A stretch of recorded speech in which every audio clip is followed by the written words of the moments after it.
Sure. Roll call. Yep. So I don't know. First, we'll do roll call. Richard Smith, present. Sean Sullivan. Phyllis Goodson. Jared Patterson, I guess. DJ Klein. Jessica Cannon. All right. And first item of business is just approving the October minutes. Do we have a motion to approve the October minutes or October? Okay. Second? Second. Okay, we have to do a vote. I'll say aye. Aye. Aye. Aye. All right, motion passes, minutes are approved. We'll move on to item number one, discussion with Jared Patterson. And so I'll turn it over to David to get us kicked off with that. Yeah, thanks, everyone. And yeah, thanks, Jared, for meeting with us this month. I think the committee is quite interested in just finding out what opportunities we might have just in regard to communications for just education and outreach, both the city staff as well as to the greater community as well, and what avenues that might take, whether it's social media.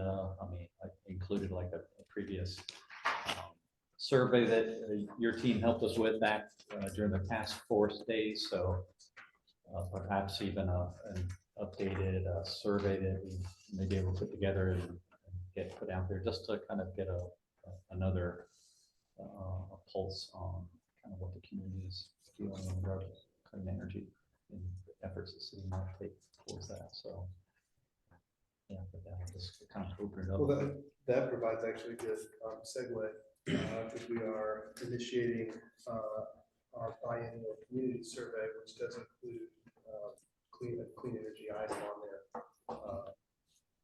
In the community survey that we run. And well, let me give you, I guess, first kind of a Reader's Digest version of my department and what we do. We recently became a department, a standalone department. We used to be a part of the city manager's office as the communications division. We've now broken off as the corporate affairs department, which has communications as a division within that. As part of that, we are making a much more concerted focus on not only external messaging, but internal communications. Historically, the city has not had a program of internal communications, and so we are developing that from scratch. We're in the hiring process right now for an internal communications coordinator. It's going to help bring that effort together.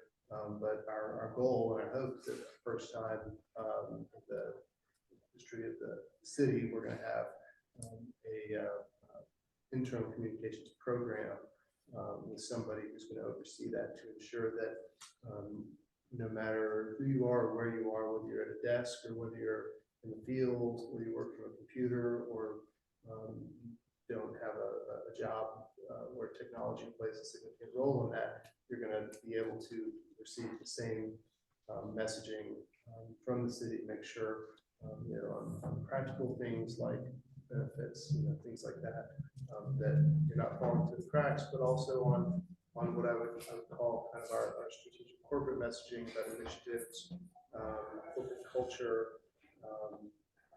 items of particular importance to the city, that this is creating an opportunity for us to hone our brand, not only externally facing, but internally with our employees.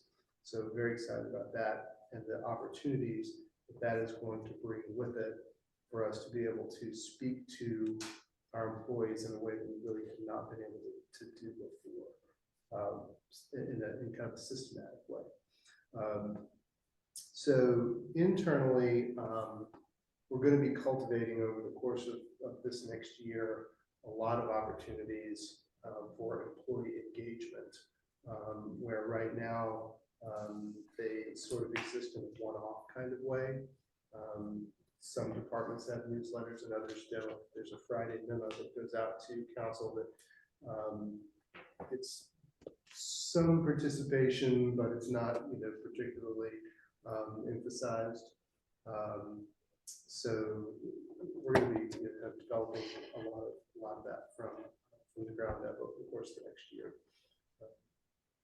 We have other ways as well that we communicate internally. So many departments have open Marlin boards, for example. Again, it's not particularly consistent, but there are a plethora of different ways that messaging occurs internally within the organization that really kind of need to be brought together and given sort of a global scope to know how who are we missing, who are we hitting, that sort of thing. Externally, we also have a number of platforms that we utilize from billboards to citywide newsletters to our website, a significant social platform that we have cultivated. We've got the number one Instagram following of any municipality in North Carolina, which is something we've cultivated very, very hard. Those pathways to be able to communicate, in particular with demographics that haven't always been very engaged in municipal government. And so we can kind of barbell that with making sure that even though we are communicating through social platforms, we are doubling down as well on our direct communication through mailed paper platforms as well, so that we can really try to hit the broadest possible audience within the city. Cultivating media availabilities is another thing that we put a lot of emphasis on. We have a very good relationship with our local media, and we often will cultivate opportunities for interviews with staff about things that council is acting on or has acted on. We had Dave out for street resurfacing about a month ago, which it's a really great way to be able to reach a broad audience within the city with some of the important work that's taking place in the city. And I would be remiss not also to point out the survey opportunities. I mentioned that we run a survey every other year. We run a comprehensive scientific survey. As a part of our printed newsletters, we also incorporate survey opportunities there on an as-needed basis, but we try to hit at least once a year, so that there's a department that has something of interest, or there's an initiative that we know is coming up, and we want to tap into public opinion. I think one of the most successful ones we had was the Land Development Code that was being rewritten from the ground up. We had 1,300 residents that responded to our survey opportunity there, and so we use a postage required business reply envelope and an attachable survey inside of our printed newsletters, and then we also have an online version of the same survey that we push out through our social platforms to try and give stakeholders within the city organization the opportunity to gather public opinion, not necessarily in a scientific way, but if we get a large enough and we have a pretty good understanding of where public sentiment is on issues of importance. So we do that, and then we've also got the ability to run internal surveys to the organization as well. So that's kind of the Reader's Digest version of what we have at our disposal. In summary, I would say our goal is to develop a very consistent corporate messaging for the city, both internally and externally. And one of the most helpful things for us in doing that, since we are not the experts on all of the things that are happening at the city, is to have good, kind of pithy information available so that when the opportunity exists to know, just kind of as an example, let's say that we have inquiries that come from a media outlet and they want a response back, by the end of the day on something. if that pertains to or if it's tangential to something like clean energy, then that is an opportunity where we would take the clean energy messaging and relevance and make sure that we're inserting that into our response to the media so that we're taking the opportunity to get that into a news story. And so something that we're trying to develop is kind of a portfolio, if you will, of key messages for the major initiatives that are taking place at the city at any given time. So that when those opportunities arise, we can make sure that we're not missing the opportunity to put that relevant messaging in front of whatever the particular audience may be. So that is something that we are beginning to ask a lot of the departments or leaders of initiatives to help us gather is kind of a key messaging document for whatever that particular topic would be, so that we can make sure that we have that raw material handy to be able to ensure that we're not missing an opportunity to slide that in as appropriate. Jared, you mentioned the mail, paper mail opportunity, whatever, however you phrase that. The citywide newsletter happens how often? And Right it goes to now- who and how many of them are distributed? About 40,000 household list, and we did every single family home, and then as many unit buildings as the funds are available, with emphasis on longevity of residents. So we're trying to make sure that, while maybe the college dorm is not the target audience, if you have lived in an apartment for 2 or 3 years, we want to make sure that we're trying to put you onto that list. We have to maintain that list because of people living in, living out, that sort of thing. But we're trying to hit as many people as possible. So right now we've got about a budget that lets us sustain about 40,000 households. And how often does that? Right now, I'm sorry, it's actually 44,000 households. That is twice a year. Our hope would be that we can increase frequency on that in the future. And that's kind of a magazine style. We did a revamp on that a year and a half, 2 years ago, to turn it into sort of a larger magazine style publication. And there's also a digital version of that as well, with more frequent content, video content, that enables us to kind of leverage the two of those together. And we started to brand that as the Wilmington Current. Yeah, it's the reach. Jared, I've got a quick question. Can you guys hear me? Yep. So I'm curious. It sounds like this is sort of a new project, a new initiative, and I'm wondering what sort of compelled the city to sort of take on. If there's anything in particular that happened, or is it just a natural sort of evolution organically? And number two, you used the expression corporate messaging a couple of times. And I'm just wondering if that's just like slang for organizational messaging internally and externally, or is there a specific business target we're thinking about, or if you could explain that a little more. Yeah, organizational messaging is another way to think of that. Got it. The impetus for this really was that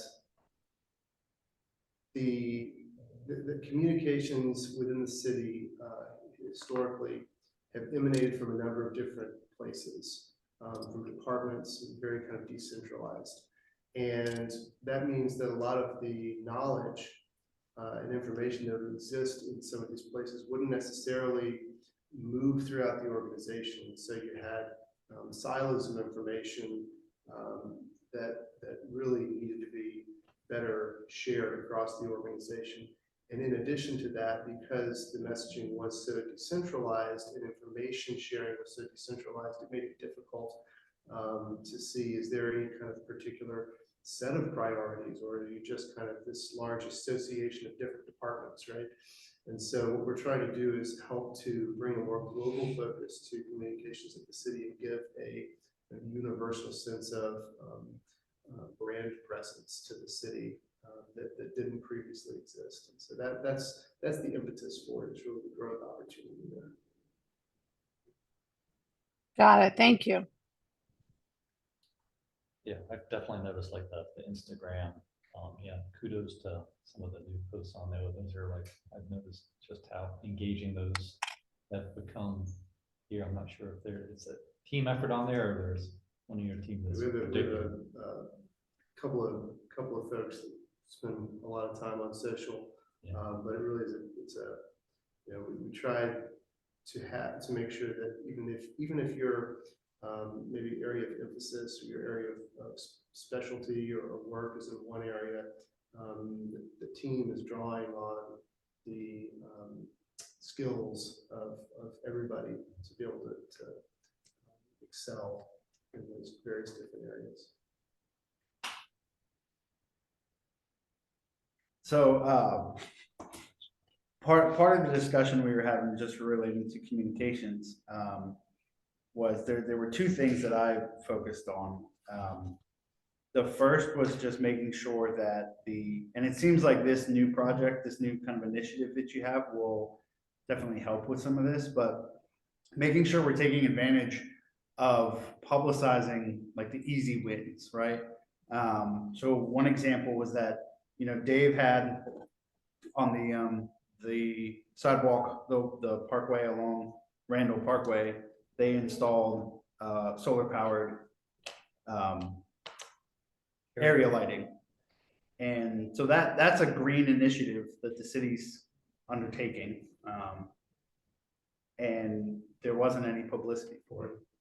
And so that was something where, you know, as the committee, we're like, well, are we making sure that the city's aware, like the city community is aware that the organization's undertaking these things? Where it's like, this is good PR that, you know, we're already doing the project. Wouldn't cost us anything to put that word out and make that, you know, spread that awareness. And then the other thing was just, we were talking about the opportunities for community education as well.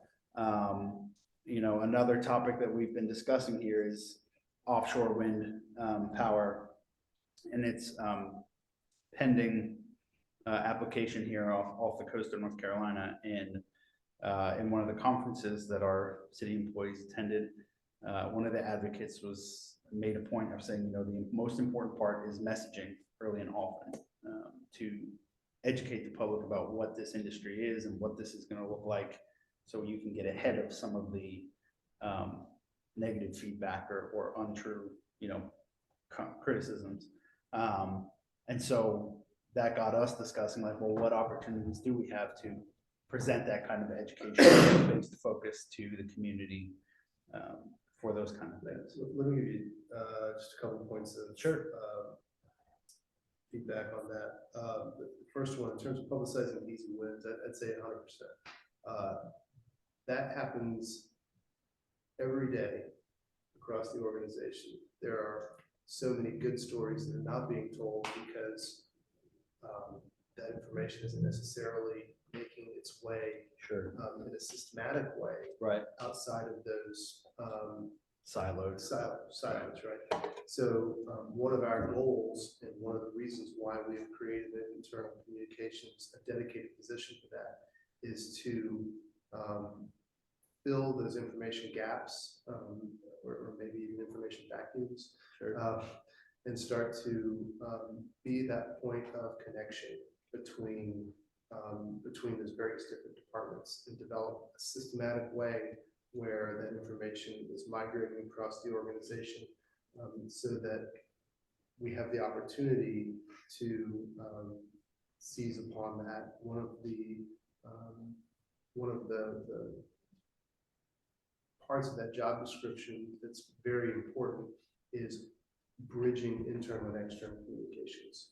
Sure. So that we take that information that is inside the organization, and we're making sure that it is informing the messaging that's going externally.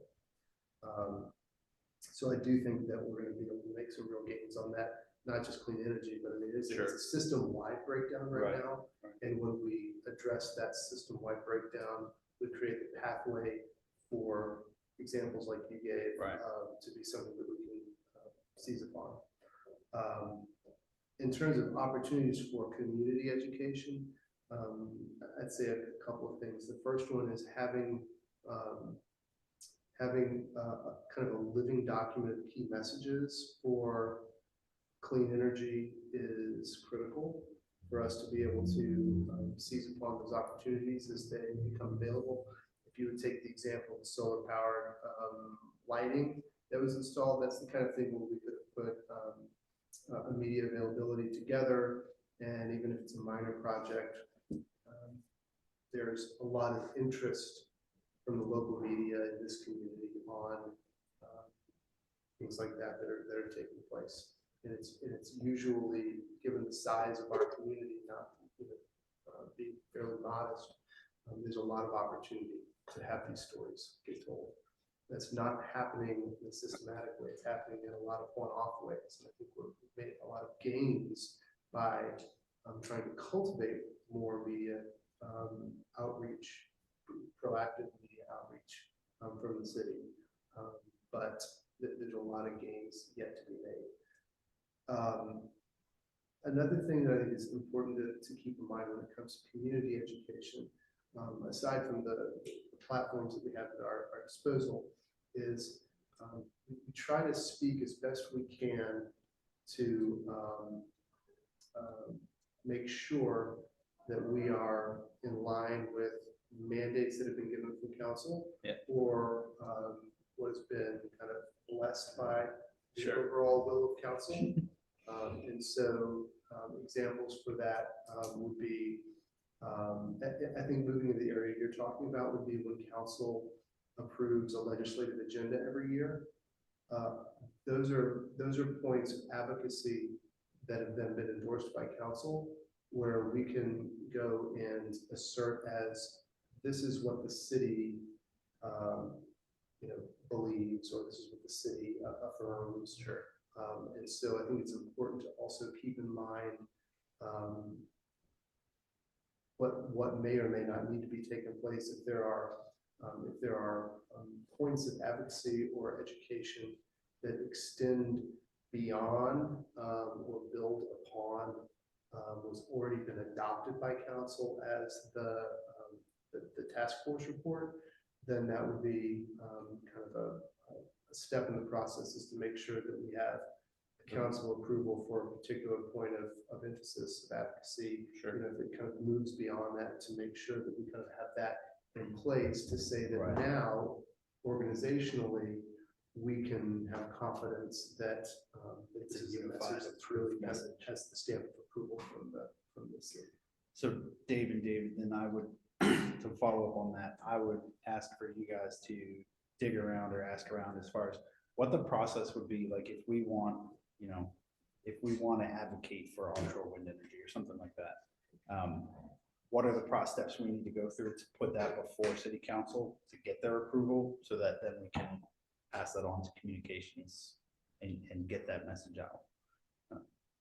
Because I mean, I totally get it. Like communications and then the city doesn't want one message coming out of the Clean Energy Committee and then city council's like, we didn't say that.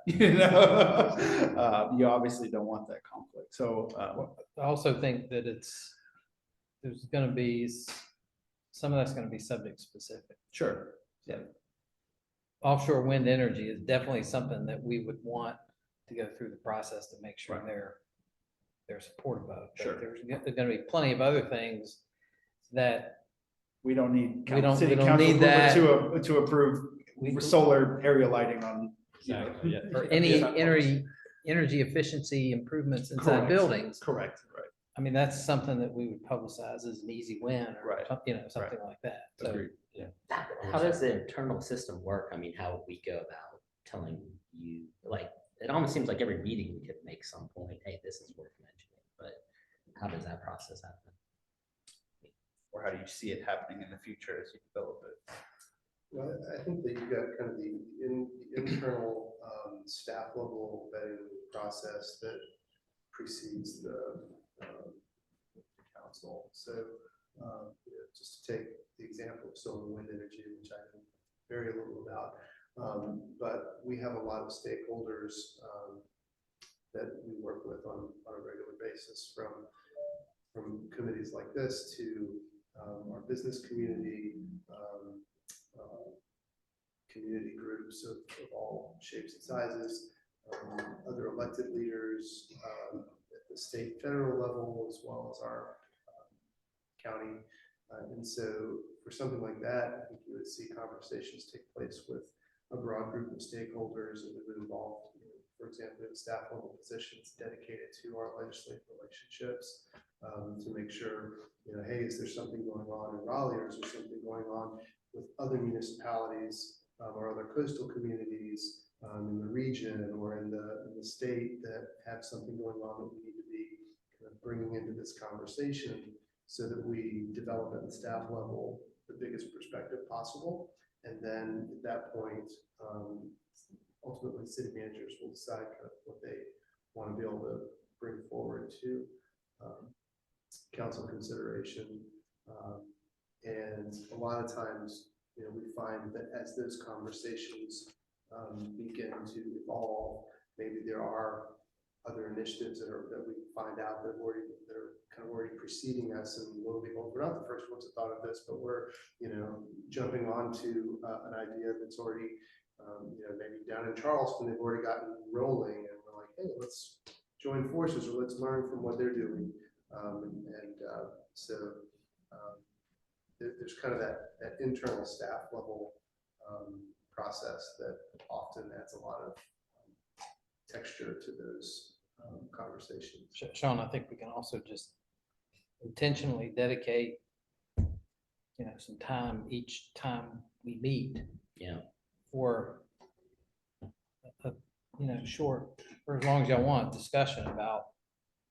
Yeah, well, I was thinking even just all the different organizations we've joined, or when this year-end summary comes, there's like a blurb there about what happened this year. I mean, I'm just trying to think about what goes forward from us recommending it. I think part of the stories too, Jared, I'm gonna rely on your expertise to tell me if I'm in the right ballpark, but I would think when we have stories like Randall Parkway, it was clean energy, it was safety, and it was either cost neutral or cost savings.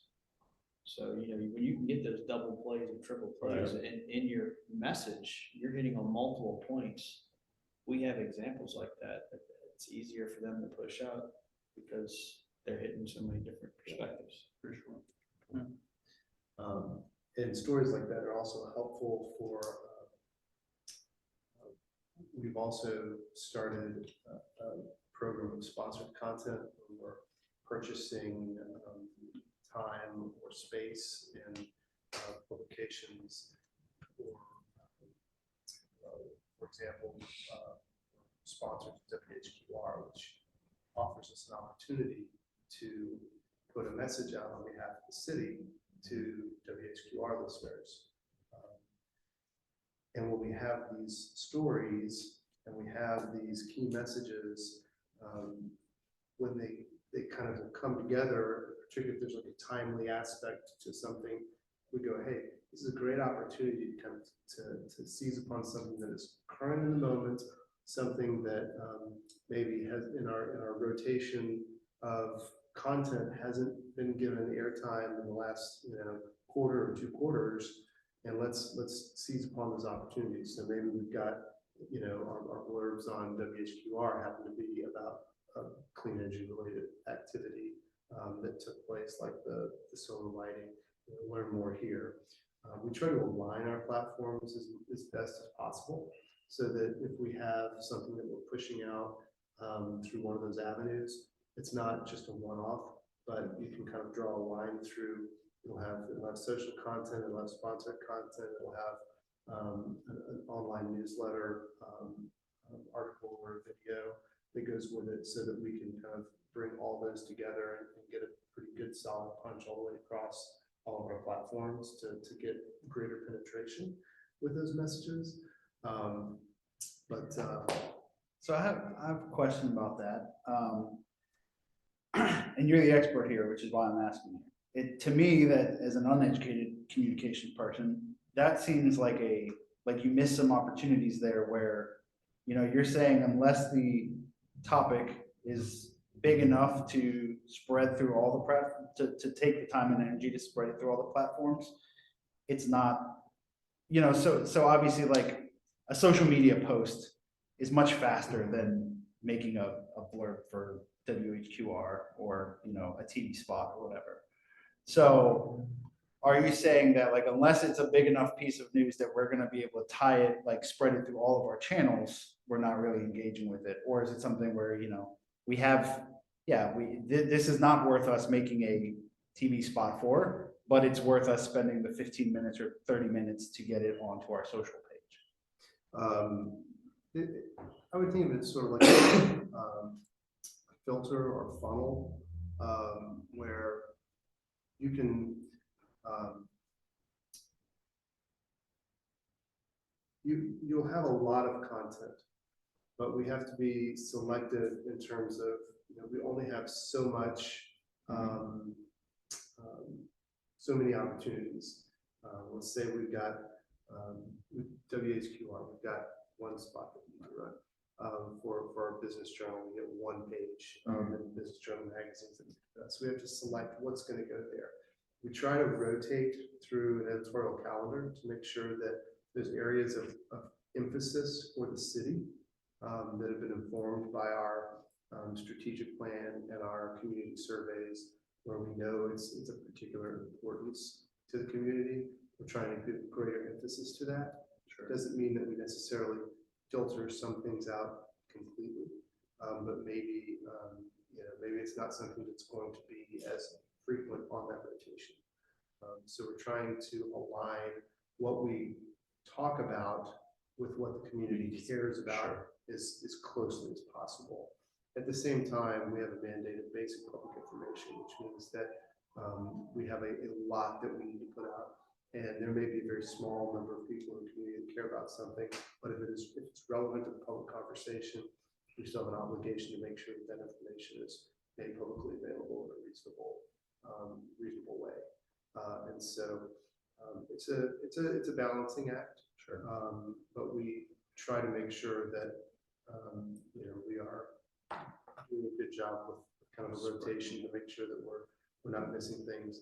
And there are,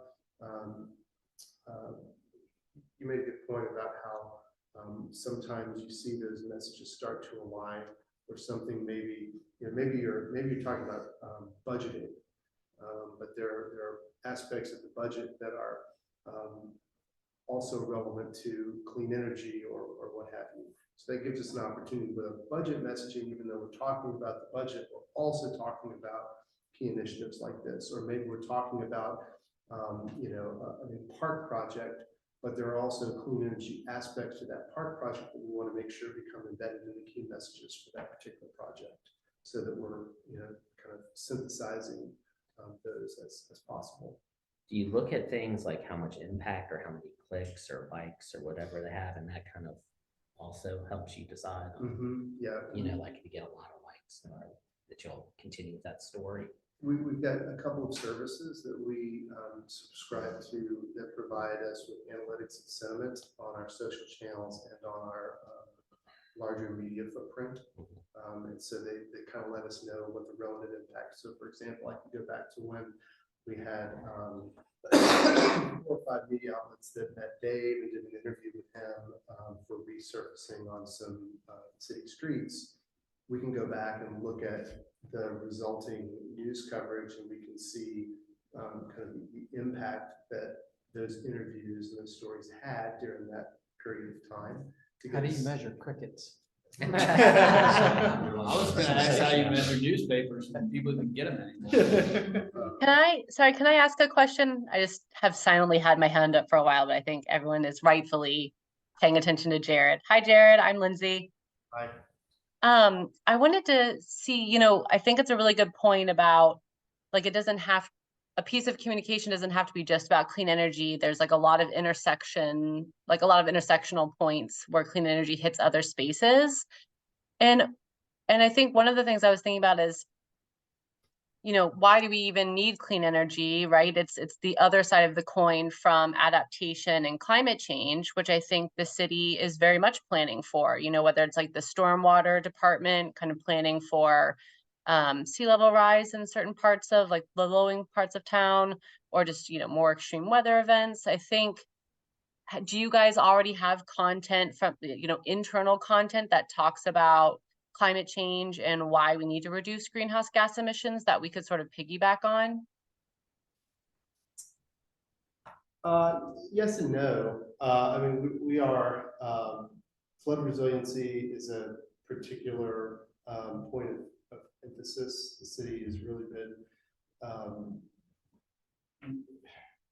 I would say regionally, but at a state and to an extent even a national level, one of the leading voices in flood resiliency, which does very much factor into the conversation of climate change and those related impacts. I think that the most helpful thing for me would be having kind of each initiative in terms of a portfolio of key messages, having each initiative kind of stand on its own 2 feet, and it becomes very, very clear where those points of connection are to other initiatives and to other topics, and that kind of becomes engrafted in those key messages. But it's also important to make sure that we have a very good understanding of kind of in its own right what a particular initiative, what its origin story is, and what its kind of action plan, if you will, or mandate is. Yeah, I think that makes sense. I mean, to me, I mean, I used to work at CFPUA, so I know how people can react to like social media posts from governmental organizations. It's not always like the nicest reactions, but I do still think the city especially is an authoritative voice in the community, and normalizing certain things that are still like less, solar, for example, it's not talked about a lot. I think posts just for education can also be important, sort of separate from a single initiative that we might be undertaking or pushing for to get into the budget or something like that. I think there's value in just sort of education from an authoritative source like the city. And I think you also start to see that in the way that we don't have necessarily a formal style guide, if you will, for type of language we use or assumptions that we make.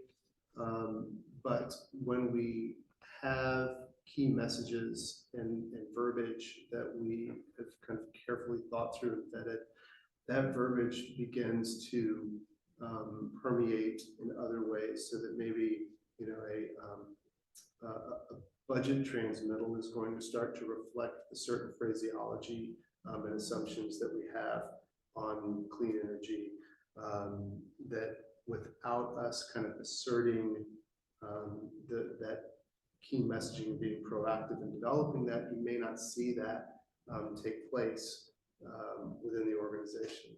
And so I think over time, you start to see that education. It's almost kind of like a second order type of education. Yeah, where we're starting to shape the way we talk about things and the norms that come with talking about things.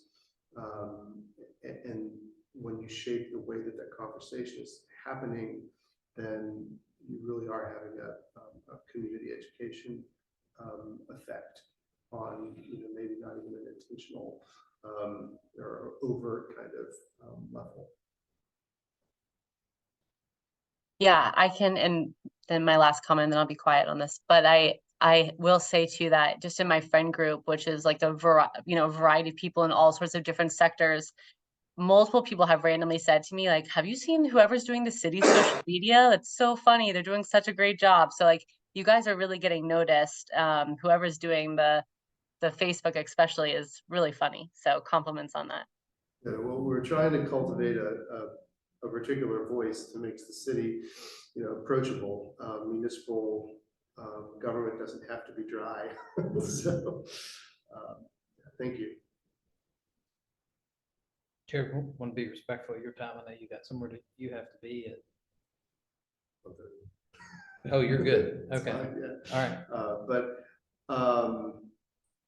I do want to emphasize though, something that would be very helpful for us is key messages and having a really good understanding of, from the perspective of not just an advisory committee, but maybe the different sectors of the community that feed into an advisory committee or that an advisory committee is attuned to be able to craft and inform what those key messages, what that important phraseology and do's and don'ts ought to be, so that we have that raw material to be able to weave into the larger work that we are doing on a day-to-day basis. So how does that work with, like how you had mentioned earlier or talked about earlier with kind of making sure that you're in line with what city council has blessed and approved? Because obviously as a outside of city, as an outside of this city organization group, we're more of a community group messaging. So our opinions or our messages may not either match with city council or just have not been presented to them yet. So I just want to make sure that we're clear as far as when we're presenting key messages, whether it's okay that they are not necessarily endorsed by city council, or maybe that falls on David to filter out what we're recommending versus what the city has, blessed and approved. And so it falls on him to decide what those key messages are. It's probably with every committee though, right? I mean, they're all city appointed.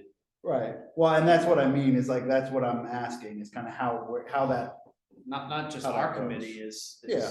different. I think it's probably all. Well, Dave said there were around 20 committees. Are they having similar meetings to this to kind of discuss how they'll interact with the communication? They're all different. Yeah. And some of them,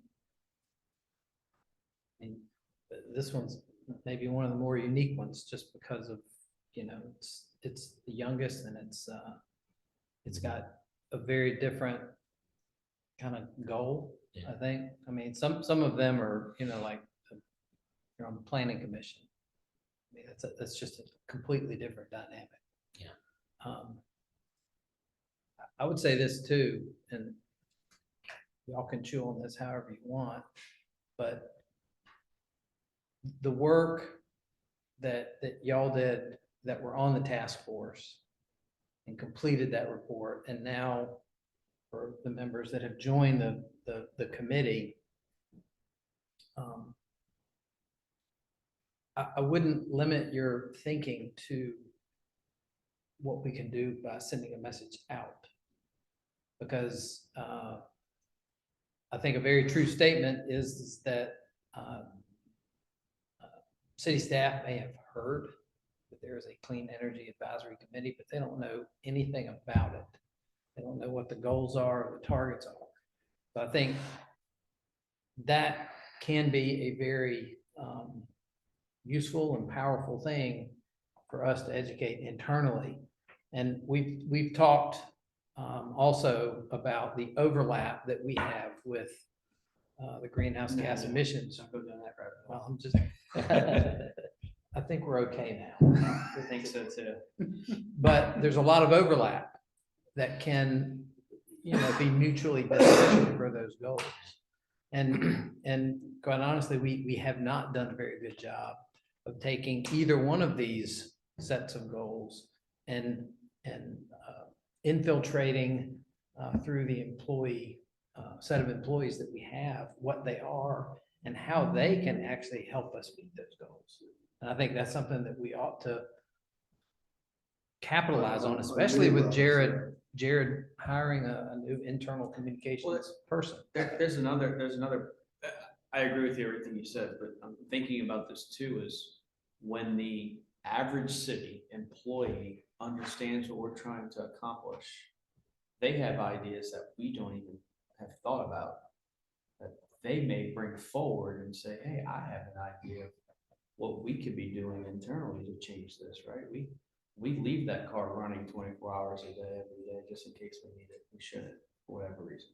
We're one of the largest employers in the community, and we have, as I would look at it, we've got about 1,100 employees, and that's 1,100 brand ambassadors that we haven't activated. Yeah. And as we seek to do that, then we've got the opportunity to leverage the impact on a fairly significant way. And those 1,100 employees don't necessarily live all in the city limits either, right? So there's a regional impact. One thing I think to keep in mind with that, that'll be an aspect that I would recommend certainly focusing on is if you're going to make a concerted effort to educate the organization on the goals of the energy program and the importance of it, I think you need to also take the time to individualize for each department why it's relevant to them. In my experience, we would love everyone to care about the environment and clean energy and all the benefits associated with it. Unfortunately, in my experience, a lot of people just don't. That's not their priority. And so if they get a memo or an email or something comes across their desk that says, here's all the reasons you should support green energy, and here's all the things the city are doing, and this is why you should care. In my experience, a good number of those people are just going to either click delete or toss it in the bin or whatever it might be and go about their day because they have a job that they're focusing on that takes them, 8 to 10 hours a day. If you individualize that, not to the down to the employee level, but to the department level, where this is why this is why a transition to clean energy will make your job easier or make your life better, or X, Y, and Z. These are the benefits to how it will may impact you as an employee of the city. Then I find you have much more engagement.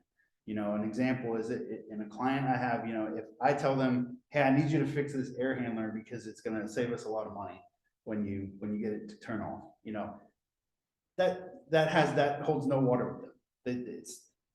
I'm getting 30 calls a day complaining, I get 30 complaints a day from my teachers. I don't have time to care about your air handler.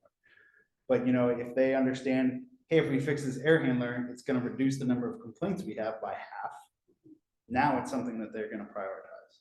And the side benefit of that is now we have savings on the energy side. So I think I agree. I think you want to leverage your whole organization and you want to make sure everyone's educated and can be advocates for you, but you also need to tailor that message to get them on board to the relevant departments. Thanks very much, Jared. Thank you. Thank you. Appreciate you. Thanks, Jared. Thanks, Jared. Thank you. Richard, I think, I think about that a lot of I don't know, maybe burnout, issue burnout. There's so many things happening in the world right now that people how do you get them to care or even express support for something when they're being asked to care or express support about a lot of really important issues right now. And I think part of it is just developing key messages that are real and new. If I see one more, ridiculous recycling message, I cannot even do it anymore. It's I think people have been hearing the same message for so long. You're not worried about saving the whales? Yeah, it's gosh, if that was only it. Yeah. But as I think people are used to thinking of messaging around clean energy and the environment, and they read these messages and they also feel like they don't understand what impact it makes. And so I think even just being a little bit more honest and assuming that people can understand complexity and assuming that they can understand and are interested in important topics affecting their city, whether it's the infrastructure impacts, the cost element, but whatever it is, I think we might be able to grab more people than we think if we're willing to update the message and be more honest than we have been. But I agree, how do we do that? And I would love to start thinking about those key messages as a group to get them to Jared. I think part of the key message needs to be we need to if we go back to what we did, oh my gosh, I don't even know, like, last year, maybe it was the year before, when we went on the whiteboard, what are our priorities? I think we need to reevaluate, what are our priorities? Are they still the same? We have new members on, what is the city council, what are their priorities? Make sure there's alignment there first. Correct. I agree. Something be good to revisit once, twice a year, kind of priorities. I mean- And as we check off some things that we've accomplished. Yeah, I mean, like, if you think back, you know, one of the top ones and one that I'm adamant about is energy efficiency. Duke Energy does that for us. They communicate all the time about energy efficiency. There's no reason for us to belabor the point that we should do this or we did this because it was energy efficient, but we're able to talk about savings that we had because we did this, and not say, hey, you should go replace all your lights with LEDs or something. I agree. Yeah. Second, that's all I've got for that. It's, yeah. But I mean, it's the same thing like Lynn's was talking about with recycling. I mean, we need to be targeted with our communications because Duke Energy it's all on energy efficiency stuff for us. That doesn't count for the city, it counts for the residents, but not for the. So one important takeaway or thought that I had kind of out of hearing what Jared had to say is that I don't want us as a committee to be afraid to make our voice as a committee heard, simply because it may not agree with what city council feels. And I want to be sure that we understand that there are two, we can communicate in multiple ways, right?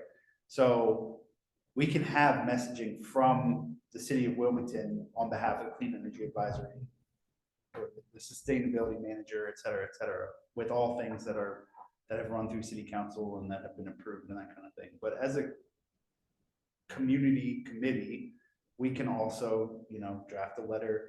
The Clean Energy Committee, Advisory Committee recommends to City Council X, Y, or Z. And that's a way, if we want to advocate, if we as a committee want to advocate for wind energy, I feel like that's a way that we can do that without stepping on the toes of, well, that hasn't been blessed by City Council, so we can't say anything about it. That is, I feel like I don't remember your specific verbiage, but like at one of our first meetings, Dave, that was kind of your point that you had made, was that, you are not part of the city. You are advising the city. So your messaging can be different than what the city's approved messaging is, because you are advocating and recommending things to us. So I just want to make sure that the committee members bear that in mind as we go forward, because everyone here wants to work with the city, and we want to work hand in hand to make it happen. But I understand there are going to be times when we don't agree, or the city doesn't agree with us. But I don't think that should stop us from having the discourse. And I'd like to add to that. I think we also need to be forward thinking, is really get the funnel that's providing ideas and insight for them. So as they're looking to kind of build the future vision, that they're getting, some resources and information from other places. So it's complementing the things that they're trying to do, as well as helping to provide guidance, maybe for things that might be possible. Yeah, I think two things I thought about while you were talking about this. We don't want to go out and say, we absolutely think we should do this and not have any conversation with city council first. Correct. And then if we're completely contrary to what city council wants, I don't think we just go out on our own and just say, hey, we No. recommend this and we don't No. care what you think is our city council. No, not at all. Yeah, I think it's more of an opportunity, right? Yeah, That there's an opportunity here. should be explored, right? or Right, something like exactly. that. But I don't think we come out and say, hey, we want X, Y, or Z. Well, and in my mind, using the topic of like wind energy that kind of spurred a lot of this discussion, by education opportunity, it's not like, hey, we get one wind energy advocate in and just have him give a lecture about why it's the best thing since sliced bread. You have we're going to have a panel discussion or X, Y, or Z, and you bring in business owners and you bring in, people that are in the industry, advocates, et cetera, and you have a more thorough discussion about it. But I think that in itself is an education opportunity. You know, it doesn't have to be a sermon. It can be a literal education discussion, which doesn't necessarily, I think, have to have any kind of political slant. But it's just an opportunity for the community to get knowledge about something that they may not, that they probably don't know anything about. I think, sure. That's a really important point. I mean, in my opinion, clean energy should be as well, we should try to encourage clean energy to be as like nonpartisan as possible. Now, that doesn't mean it won't be political, because everything you do around urban planning and cost allocation, and it will be political, but to make it as nonpartisan as possible, I think that that is the goal, in finding the ways that it touches everyone's lives, regardless of where they're coming from. And but the city council isn't some like immovable you know, organization in the sky, right? Like, we can create what they want to approve or how they feel. We can help them understand and evolve in their education on these topics to be a bit more informed as they take on new issues or prioritize issues. And I think that is our role. And I don't know how to do that other than to encourage Dave and David to try and push for that, these education sessions with folks as new city council people or new staff members come on board, just the opportunity to provide some education, not just on what we're doing, but like on the context and why this committee exists in the first place. Because other people are doing that, like other interests in this town are doing that. And that's how the legislative agenda is made. Yeah, I think that, and we haven't, as a committee, fully, not even partially realized the opportunity to have what I would just call a learning session, you know, have an open discussion. I think, you know, we're trying to wait on Kara to come back with some more information about wind energy platform. That could be our, you know, first opportunity for us to have something like that. So Kara's our legislative. yeah, sorry, Kara Spencer is our legislative person. She's been tasked with feeling the pulse for, you know, what that is there a platform out there that is supported by the North Carolina League of Municipalities or something like that? Those are often easier ways for us to join on board with the message that's already there, rather than kind of Blazing the trail. blazing a trail, right? But you know, I think looking back over what this committee has done, we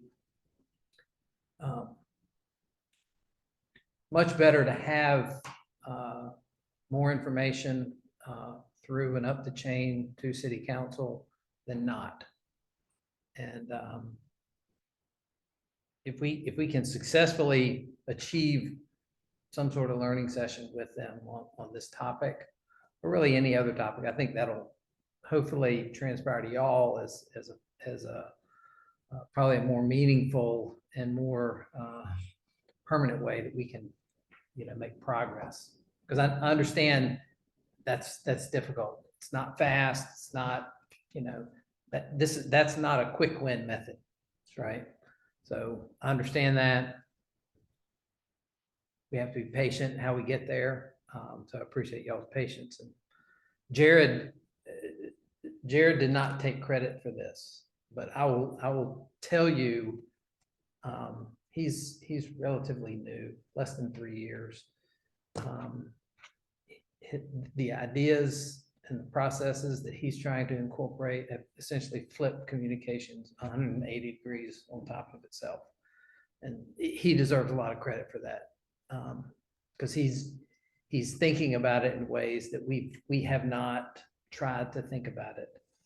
We were very good at the one-offs, have been for years, and it never transpired into something bigger and better, you know. So Oh my gosh, it's a whole new world. The city is like, it's really, you notice it immediately, the presence, and compared to like even other governmental organizations in the area, it's just, there's no comparison anymore. And so I mean, that's why I feel like it's really exciting, because we actually have a vehicle now that's reasonable and interesting to use. So it's exciting.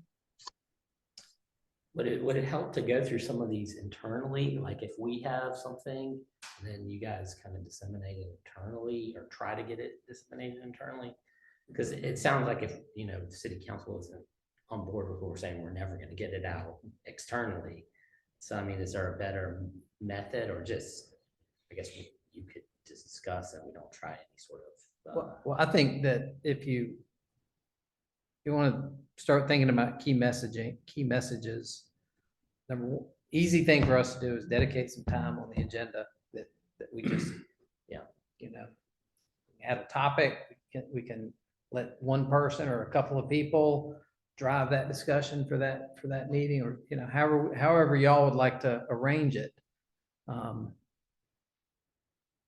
think the quickest way to do that is to pick these easy wins. Yeah. The things that don't require us to go all the way up with communication. But that's what I was thinking about, like our summary at the end of the year, things that have all been approved pretty much. So it's like we don't have to go back and question whether or not agree. So. Well, I think in addition to that, all the things that are being kind of tested and tried, whether it's the electric vehicles, the school systems and things like that, let's show that these things are being tested, and if there's results, be obviously very clear and honest about, making headway here, here. But again, since there's always new members every few years, bringing them up to speed, showing them the progress and that it's making a difference. So, it doesn't necessarily have to be one big giant step, but you're hitting the front across several different areas. I don't want to stop the discussion because it's good, but I do want to make sure we have enough time for the other items on the agenda. So we can absolutely, I think, continue this. We'll allot time next month to continue this discussion. We can kind of, again, have a carve out, 10, 15 minutes each month, perhaps, for any potential outreach communications that we want to bring forth and review internally, and then up to Jared or whatever that process needs to be. So that's a great idea. Let's go ahead and move on to agenda item number 2, building energy efficiency update. Good. I included in the agenda packets the bar chart. Yes, this obviously a lot can be discussed about each one of these, but this was for last fiscal year. Obviously we're several months into this new fiscal year, and undergoing some significant building changes this fiscal year with our move to the new facility. But these were the highest energy use intensity buildings, which is a good measure for how efficient a building is operating. From left to right, obviously it's our biggest users. It's the same ones always pop to the top of the list: City Hall, police headquarters, and fire station headquarters. Obviously heavy use facilities, the police and fire 24/7, obviously. To me, like anything above a 50 EUI is potentially a good target, but gosh, when you have buildings that are, over 100 or close to 100, that's where you're going to get your best bang for the buck in regard to any energy efficiency opportunities. Obviously, I mean, we can look at the first one on the left there, Thalia and City Hall. Gosh, what happened there? You're right. That's what I was going to ask. Not to put you on the spot. No, that's an easy story. Yeah. We replaced 100% of the equipment, HVAC equipment in that building. Okay. New boiler, all new air handlers, pumps on the 4-pipe system that's in there. And we also have a building automation system in there now too. What was, one of the problems that we were managing in that space is that there was zero outside air that was coming into the system. So code requirement is that we incorporate outside air into the system. So automatically you're gonna be treating higher temperature or lower temperature air to get temperature. Our natural gas usage doubled in that facility. Right. The other thing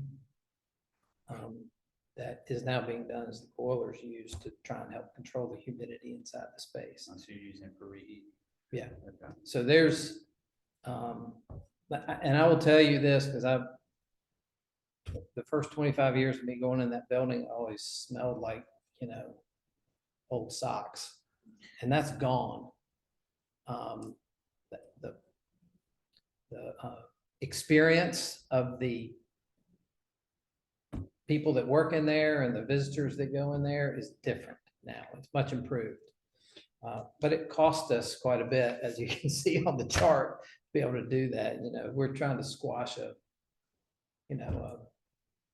high technology thing into a 150-year-old building. And it just, it's gonna be difficult to From the do that. perspective of staff, I don't want to get too into weeds. From the perspective of staff, is there an open-mindedness to like a happy medium there? Or they're kind of like, well, we got it running, we got it working how, like the building's comfortable now. We don't care what it costs to run, like we got it how we need it, let's just leave it as is. Or is there There is no city staff in that building anymore. Okay, Zero. good.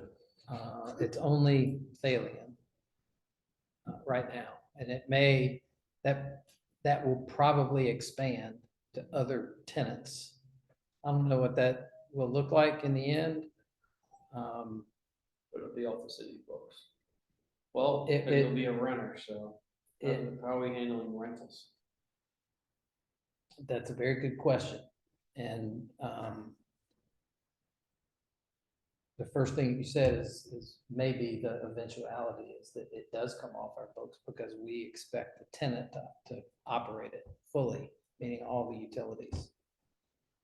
But I would tell you personally, I would take issue with if the tenant is renting the space, but we're footing the utility bills, then we need to have some involvement in how the building is run. Just from a taxpayer management, tax money. well, I'm saying this to y'all under a little bit of confidence so that y'all know that there's been no movement at all in this direction yet. But this will be a slow roll. Because obviously, that's a pretty significant expense. You can't just dump it out, in 1 year. Historic building. So, understand that's a direction that we may head. We may be told to put it in park and leave it the way it is. I don't know. But other locations where we have one building and one tenant, that's the way it is. So that's the story of Thalian Hall. So exactly when did that HVAC boiler, all of that get replaced? Would you expect to see maybe a potential reduction if was that done in 23? So potentially next year? Or was it done- It was turned on within the past year in full. Okay. So next year should be similar. Everything stayed the same. It's not that there was a spike because it was during the transition period. The only thing I think we could hope now is that our management and scheduling will help. And that's, we've come a long way since the beginning, but we still probably have a little bit to go in terms of managing that. And kudos to you guys, because I've been over there several times when somebody might have asked for an adjustment associated with the theater, and they're like, it's on a schedule, so-and-so has to do it. They were very much following the processes. Yeah. So, Thank you.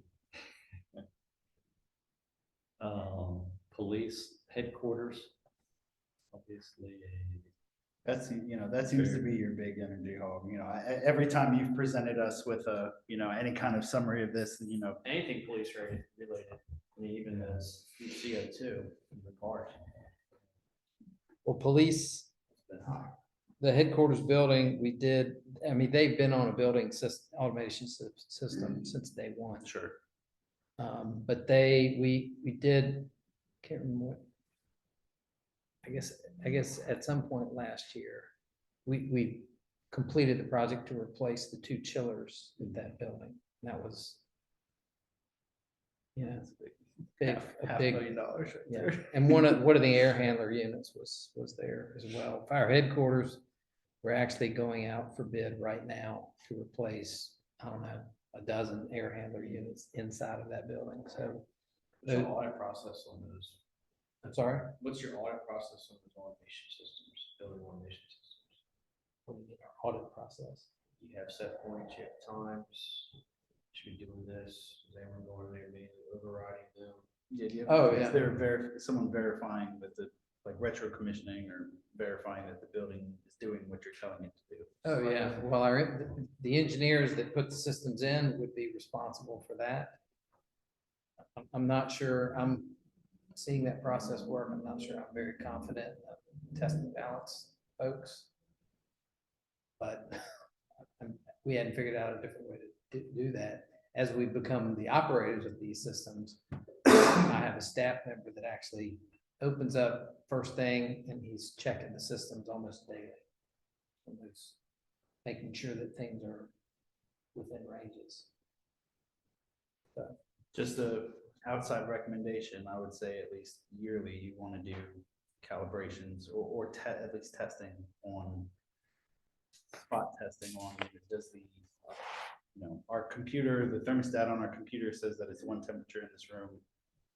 We have someone on site that confirms it is or it isn't, and how far out of whack is it? Especially with your CO2 sensors, like if you just redid Thalian, for example, and if you have outside air based on CO2, those CO2 sensors will drift within months of having them installed. Yeah. I know one of the suggestions that came from our engineers, Rob, was in regard to those outdoor air dampers and being adjustable. That was for City Hall. City Hall. Sounds like it's stuck, especially Yeah. in this environment. We live in this salty Yeah. air. So in my company's experience, like one of your biggest bang for your bucks is your outside air dampers. I mean, our engineers say there's 2 kinds of outside air dampers, the ones that are broken and the ones that are about to break. So just verifying, you know, whether it's semi-annually, annually, going through and verifying that they're operating how they should be. It's a easy, low cost. Right now, I think they're stuck open. Yeah, you know. And if you have them to where they're set to modulate based on demand, you know, if it's stuck at 100%, you're pulling in all that outside air that you don't need to be. Whereas something as simple as, you know, hey, let's spray some WD-40 here, in this, you know, in these grease, you know, grease these tracks can make it to where now you're saving a good bit.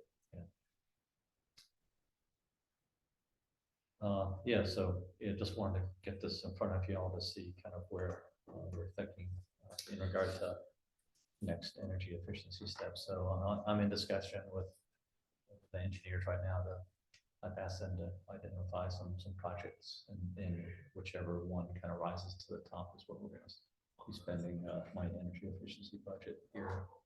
Do you guys have kind of standardized process, like as far as like the building management goes? Do you have kind of a standardized process for facilities that are, for lack of a better word, you know, so for example, like all your fire stations, do you run all of your fire stations from a building management perspective the same way, or is it kind of like each one is, you know, this one we have, you know, the guys like it at 70, and this one the guys like it at 74, or is it?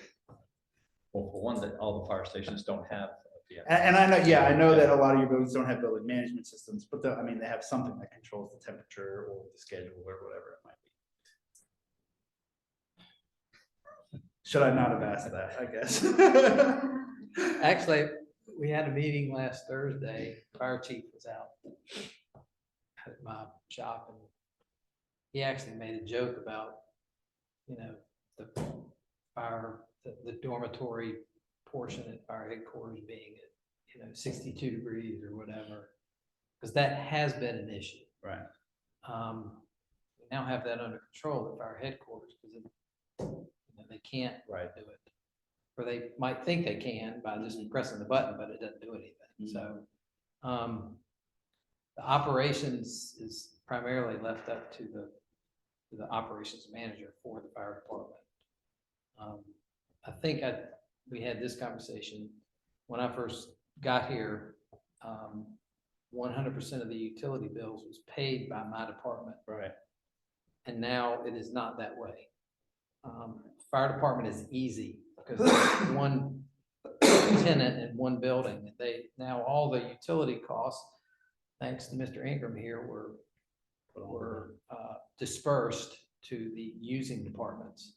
So if it's a community rec center, it's paid by the Parks and Recreation folks. If it's the fire department, it's paid by the fire. So they are now responsible for that part of the budget. So back to the point you were making earlier, if you can see the benefit that you get, Right. saving money on your budget, you can take that money and use it for something else that you might need within your department. That's a way to. I think that's just as a recommendation for you guys. I think that's a super easy way to find some low hanging fruit, as far as if you just blast out an email to all your facility managers and say, hey, you know, we have a sustainability manager. He can make recommendations for you on ways to optimize, you know, to reduce your energy usage. Who'd be interested in that? That way you get the people who are going to give you zero resistance. You'll have you'll have some facility managers who are like, I don't need you telling me how to do my job. I don't care how much it costs, blah, blah, blah, blah. But you'll have some people that are like, hey, if we can get $10,000 back into the fire station fund, you know, we can buy whatever, you know, whatever it will buy us whatever we need, you know. You get those people who are actively looking to make those improvements. That's the easiest win you're going to get, because it's no cost to you to do some behavior-based modification, and they're willing participants. That's the first box to check off, because there's no resistance to it there's no roadblocks to getting that done. Yeah, they're all about saving their budget money, so they spend it on something else. Right. Yeah, I mean, a good example of that is Donnie, the police chief, just came to you because they saw a bump in the last couple months in utilities there at the fire headquarters and police headquarters. So we're looking into what may have happened there. Like July or August, September were.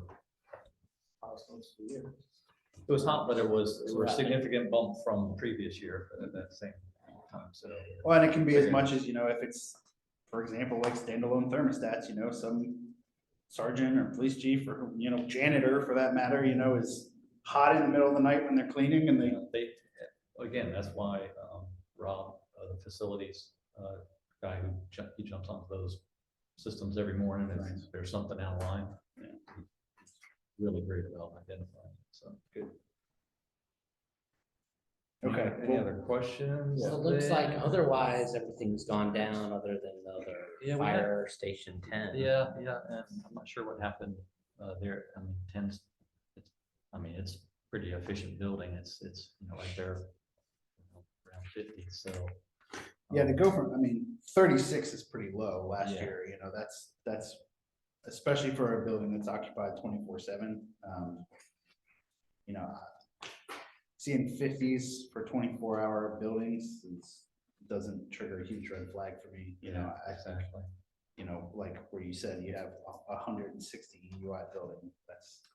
Yeah, I think there's probably some savings we can do in that middle one, that Haynes Laceville Police Fire Training Facility. I know we've been playing around with scheduling there, and that's not a one. They physically have to go to that building as opposed to being able to see it from the operations center. It's got a BMS system that they can't log into. They're working on being able to log it into it remotely, but there's been some IT issues out there, I think. So I think there's some savings to be had in that facility as well. Okay, well, if there's no other questions, anyone on Zoom, do you guys have any questions? Okay. Well, let's move to our last agenda item then. Vice Chairman's election. So obviously Kat has moved on from us. And we now have an empty vice chairman role. So we need to go through the process of nominating and electing another vice chair to serve. So is there anyone that would like to volunteer for that position? So we can do that process. How long is it for? It's the end of the year. Is that what you're Is looking it, for? well, is it 1 year or is it? Forever and ever. Ever and ever? I think this, I mean, this is oddly just the second year of the committee or third year, somewhere, 2.5, let's say. I think it's come up at the end of each. I mean, Does that mean- I don't think we have a formal re-election, Our practice has been It's just the annual, appointment. Has it? yeah, and but there, I don't think there's a limit to, the charter doesn't specify a limit to No. how long someone can serve with a chair, vice chair role. So I would probably say plan through the end of next year would be a minimum, would be my And it, assumption. Lindsay can attest and you can attest, we do. It requires one additional meeting and we do a pre-agenda meeting. Monday before this. Monday before this. It's Zoom call. It's Zoom, it's a Teams call and it's typically, 30 minutes, maybe 40 minutes. Extremely inconvenient and taxing.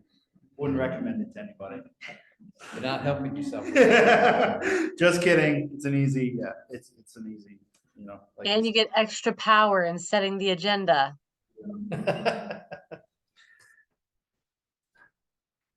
Sean, you're interested. Yeah, I mean, I'll do it, but I mean, my, Somebody better say all those in favor. See, I'm in the same boat as you. The problem is that I have a standing 12 to 1 o'clock meeting almost every Monday. yeah, And so I feel bad that I can't be here in person. Well, we can, Briefing. yeah, we can the- change the, well, I'm looking at him. I should be looking at We you can as change well, the but briefing. yeah, we can change the briefing I'm time. talking about this meeting. Oh, this, So that's the problem. well, my term ends on this year, so I have to yeah, that's something. All you have to Until do is say July. that you want to continue. Is it? Is that all that has to happen? sound like it. And then you get reappointed by the city. Well, I think it expired July 31st or July 30th. We'll follow up. I don't remember. I know some of us are expiring, so yeah, we should circle Sean's back to that. expired. Yeah. I'm about to expire, but the Cat was the other one. It was about to expire. Oh. She said when she said goodbye last time that she was made it through her term or whatever. About Yeah, and those initial appointments were staggered, so everybody didn't land on the same year, so we'll follow up I on think that. mine's 26. Okay, so are you? I mean, I'll sure I'll do it. All right, if so- I get voted. I in. second. Seconds, we have to take a roll call vote because we have people on Zoom, so I vote aye. Can't vote for yourself. You can't. Oh, then I vote aye. Aye. Aye. Aye. Lindsay, Sorry, I was on mute. Aye. all right, unanimous, we have. Okay. Congratulations. Don't let the power go to your head. All right. In the last couple minutes we have left, I wanted to ask real quick, any update on transition to PVD building? Thermo Fisher, whatever you call it. What are we calling it now, 929? Didn't give I them a don't think name? they've decided on the official name. But not PPD and not Thermo Fisher. There was an article about that today in Port City Daily about the naming process and like how important it is to make us all feel better about it, I guess. Did they have any feedback for us on what it's currently being called? No, I think it was an implicit acknowledgement that no one knows what to call it. The 99. Yeah, we'll call it 929, I think is what you told me they prefer at the moment. I did just get the Duke Energy bill for, they just finished transferring it into the new account onto our portfolio, and I saw it's about 330 something kilowatt hours a month. Energy usage, at least for last month. 330.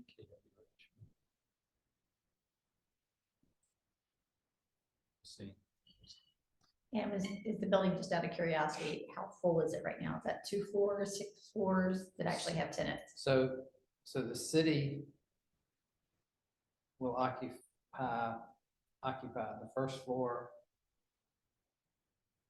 I think at least part of the second floor, the third floor, and then 10, 11, and 12.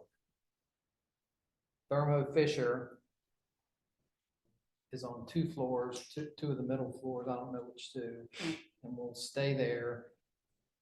I think they've got a term, at least maybe 3 years, something like that. 10th floor is fully occupied with the manager, the mayor, council, and the attorney's office. 11th floor is being occupied with budget, HR, communications, and economic development. 11th floor, 10th floor has finance, community services, Parks and Recreation and engineering. 3rd floor is the city clerk.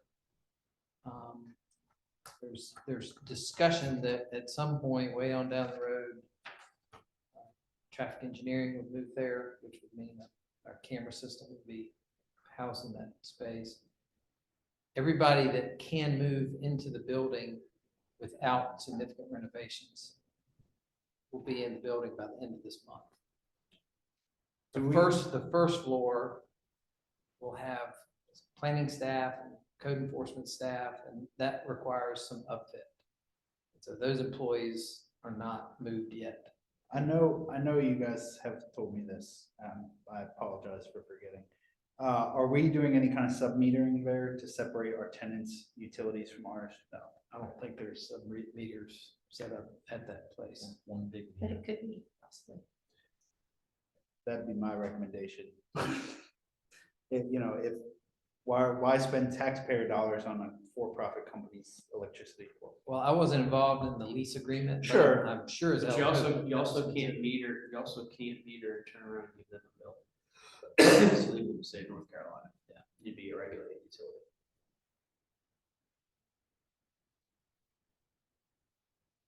Can we have to separate the meters? You can, that would require that's substantial. infrastructure. But you can be bundled in their lease in a True. sense, but you cannot charge them for. Yeah, they're on there. At the very least, I think it'd probably be worth you looking at submeting just to track the city's usage. Separate. Because that's not your carbon or your Right. greenhouse gas. Right. And if you have mandates, the city has mandates as far as what we're doing is to co-produce and make clean energy. We should be able to you should be able to separate that from. I mean, they decided to Give ourselves credit. they decided to put a butcher shop in there at 40 degrees. Yeah, right, exactly. If they're running chemical processes, I mean, this can be incredibly energy intensive and you don't want to take the hit for that. Been looking into it. So ask the Duke rep what it would cost. I don't think sub-meter is prohibitively expensive by any means. Each floor is gonna have its own panel. Yeah. And you're gonna have some kind of infrastructure to get to that panel. It may be already there, you just gotta tie into the network. I want to say usually it's, I don't want to speak without being short. We've also started the process to load some of these other buildings. So It's good, we're revitalizing downtown soon. So PPD is still gonna be on a couple floors, that leaves like 3 floors that are gonna be available for other ventures, which has there been, heard of any movement in regard to anybody else that may be moving it? I haven't heard anything. One of the biggest public gripes I've heard, I'm not sure where I have on this one, I'm not sure if I'm on the agree or disagree side, but the city had an opportunity to use those top 3 floors, which would have been the most expensive rent they probably could have got. They use it for themselves. Yeah, that I've heard that. But I'm not sure if I agree with that or not. I don't know if that would have helped you or hurt you or vice versa. Well, there was certainly some council members that felt that way. Those 3 floors were the only floors that were basically easiest to get into the Like quickest move-in ready. without additional capital expense. So there's that was weighed in to the argument as well. Not that I'm on. Like I said, I'm not on either side. Yeah, I'm not yeah, you don't have to either. justify it to me, yeah. All right, are we done? We're done. Well, thank you, You Sean. adjourned, yeah. Thanks for biting the bullet for the rest of us. Stepping up. Thanks, Andrea. Thanks, everybody. Bye. Everyone else, you'll get everyone will have the opportunity. As soon as I have a sheet.